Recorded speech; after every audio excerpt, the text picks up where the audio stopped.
Dunia Pagi ini BBC Indonesia bersama saya Muhammad Irham, Senin 7 Februari 2022. Sari berita BBC pukul 5 waktu Indonesia Barat. Varian Omikron yang memicu gelombang ketiga virus corona di Indonesia telah menyebar ke provinsi-provinsi di luar Pulau Jawa yang cakupan vaksinasinya rendah.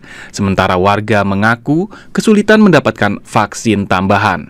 Saya sempat menanya ke pegawai puskesmas menanyakan tentang vaksin booster, tapi kata petugas puskesmas, vaksin booster itu belum ada. Penasihat Keamanan Nasional Amerika Serikat memperingatkan Rusia mempunyai kemampuan menyerbu Ukraina dalam waktu dekat, tapi mungkin akan memilih jalur diplomasi. Dan laporan PBB menyebutkan serangan siber Korea Utara berhasil mencuri mata uang kripto miliaran dolar untuk mendapat program senjata.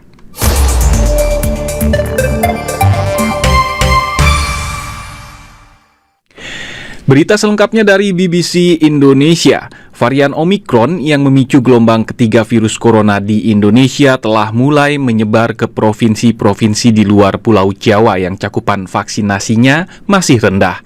Di Kota Jayapura dengan cakupan vaksinasi pada kelompok lansia baru mencapai 10%. Kasus baru meningkat hampir 2 kali lipat dalam kurun 4 hari. Epidemiolog mengkhawatirkan cakupan vaksinasi yang rendah berpotensi menyebabkan angka perawatan dan kematian pada lansia meningkat, sama buruknya seperti penyebaran varian Delta. Pihak berwenang mengaku menggalakkan vaksinasi dan meminta masyarakat tetap waspada, seperti dilaporkan rekan Niki Aulia Widadio.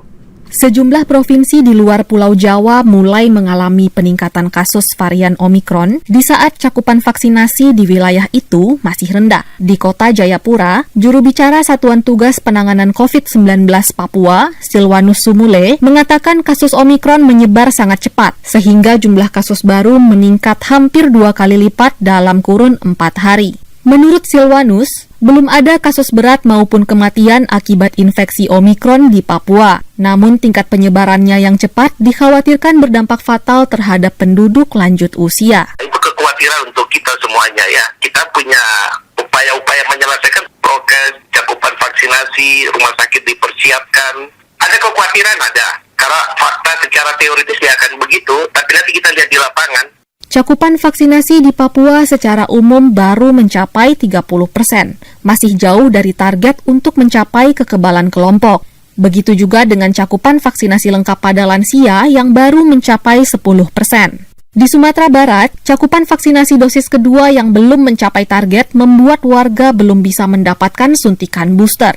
Seorang warga Kota Bukit Tinggi, Widiryani, mengaku cemas dengan risiko terinfeksi Omikron yang mulai menyebar di Sumatera Barat. Waktu itu di awal tahun 2022, saya sempat menanya ke pegawai puskesmas menanyakan tentang vaksin booster, tapi kata petugas puskesmas, vaksin booster itu belum ada karena mereka sedang menyelesaikan vaksin pertama dan kedua. Kementerian Kesehatan sejauh ini telah mendeteksi varian Omikron di 11 provinsi di Indonesia. Direktur Pencegahan dan Pengendalian Penyakit Menular Langsung Kementerian Kesehatan, Siti Nadia Tarmizi, bahkan memprediksi lonjakan kasus Omikron akan bergeser keluar Pulau Jawa dalam 3 hingga 4 pekan mendatang. Sejauh ini, lonjakan kasus varian Omikron memang belum menyebabkan tekanan pada fasilitas kesehatan seperti saat lonjakan varian Delta yang lalu. Tetapi data menunjukkan bahwa varian Omikron dapat memicu gejala berat hingga kematian bagi lansia dengan komorbid. Jangan menganggap enteng Omikron ini. Walaupun orang akan lebih banyak yang gejala ringan, tidak bergejala, tapi resiko berat, parah, kritis itu akan tetap terjadi. Dan kita lihat polanya itu pada orang-orang yang komorbidnya tidak terkontrol. Dengan data dan fakta yang terlihat itu, epidemiolog dari Universitas Griffith Australia, Diki Budiman, mengkhawatirkan penyebaran varian Omikron pada daerah-daerah yang cakupan vaksinasinya masih rendah bisa sama buruknya dengan lonjakan kasus akibat varian Delta yang lalu. Ini berbahaya. Orang yang terinfeksi ini akan leluasa menularkan pada orang lain, yang pada gilirannya akan menembus atau nyampe ke kelompok yang rawan, yang lansia komorbid tadi.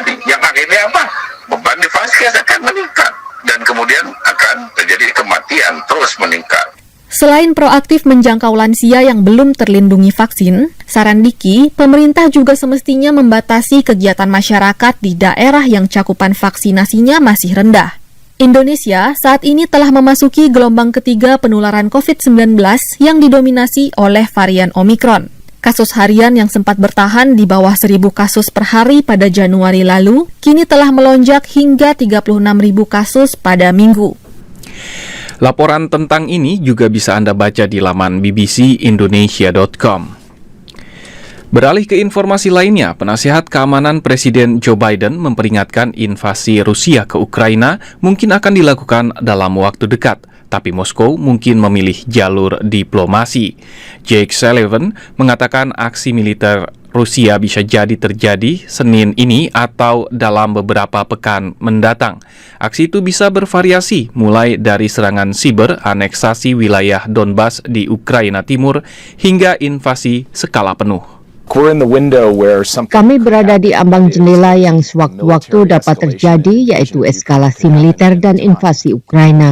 Kami meyakini Rusia telah menempatkan kapabilitas untuk melancarkan operasi militer besar ke Ukraina.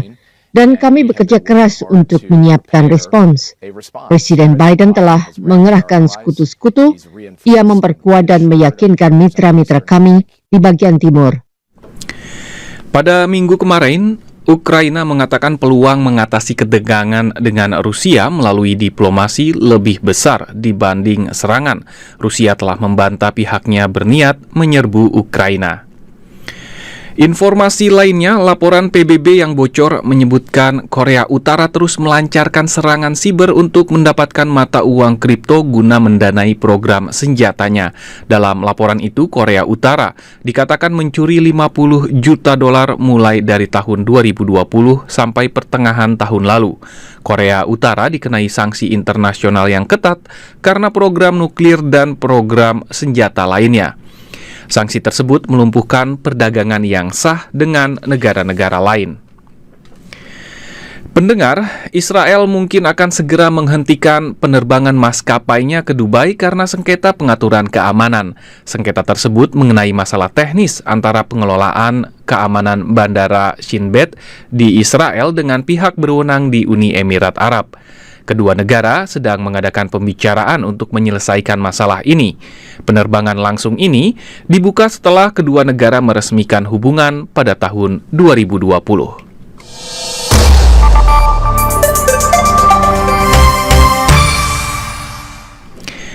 Anda masih menyimak Dunia Pagi ini BBC Indonesia bersama saya Muhammad Irham. Meskipun volatilitasnya tinggi, popularitas mata uang kripto seperti Bitcoin melonjak tinggi beberapa tahun terakhir. Tapi mungkin tidak ada tempat lain di dunia ini yang mengeruk keuntungan dari kripto sebesar Kazakhstan. Reporter siber BBC, Joe Tidy, mengunjungi beberapa tempat penambangan mata uang kripto terbesar di Kazakhstan dan laporannya dibawakan oleh Astu Destra Ajeng Rastri dalam majalah udara BBC Indonesia berikut ini.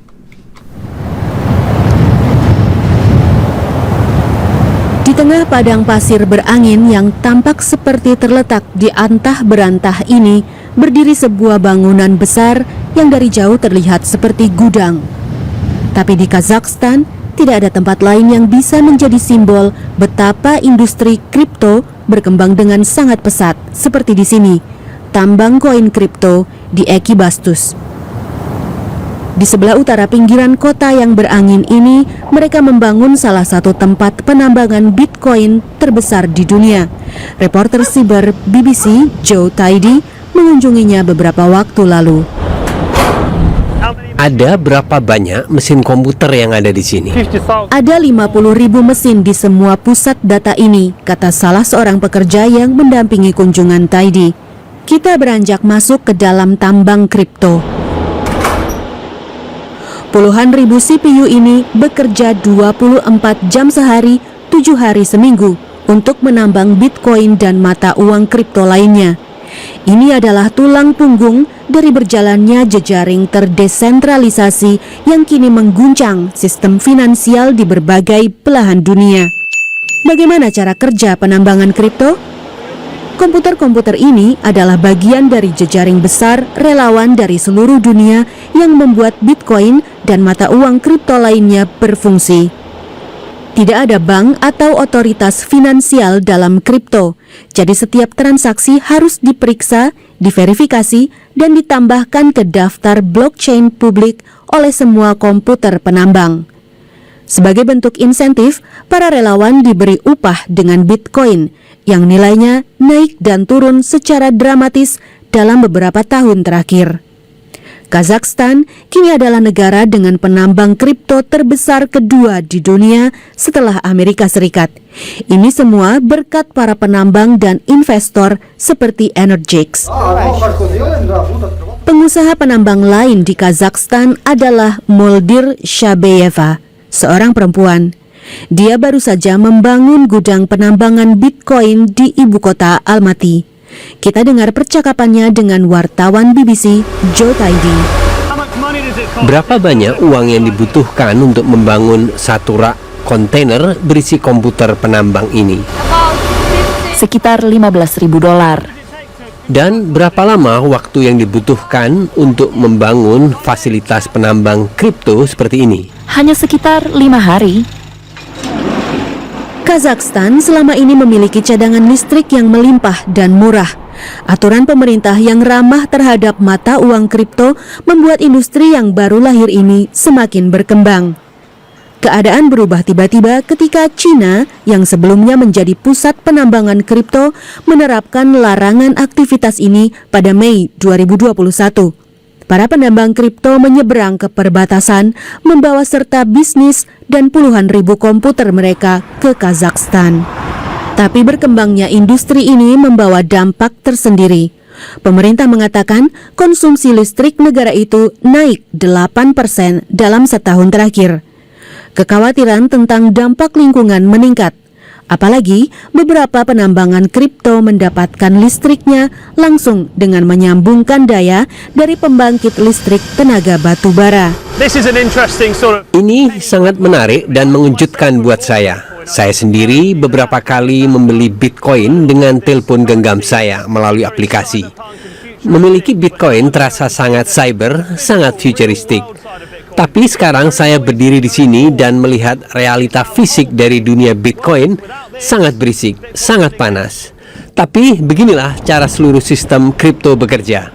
Tanpa mesin besar ini, Bitcoin tidak akan ada. Awal bulan ini, pemerintah Kazakhstan memperkenalkan pajak retribusi untuk pemakaian listrik para penambang ini. Pemerintah juga mengatakan perkembangan tambang kripto ini tidak berkelanjutan. Ashkat Orasbek, Wakil Menteri Perkembangan Digital Kazakhstan. Hari-hari ini di Kazakhstan penambangan kripto telah mengonsumsi apa yang disebut dengan energi kotor. Dan perkembangan lebih jauh dalam industri ini hanya mungkin terjadi bila infrastruktur untuk sumber energi hijau dibangun.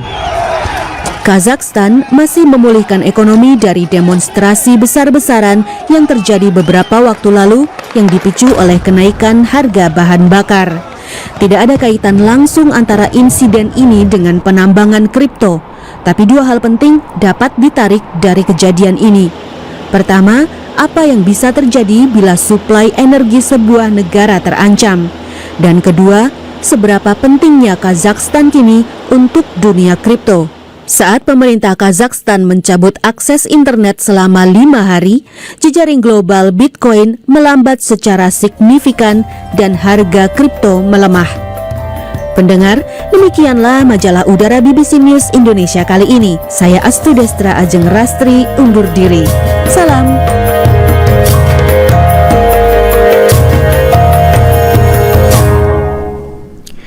Perkembangan berita dunia dan nasional serta berbagai artikel lain dapat Anda ikuti di bbcindonesia.com. Demikian Dunia Pagi ini BBC Indonesia. Saya Muhammad Irham undur diri. Salam.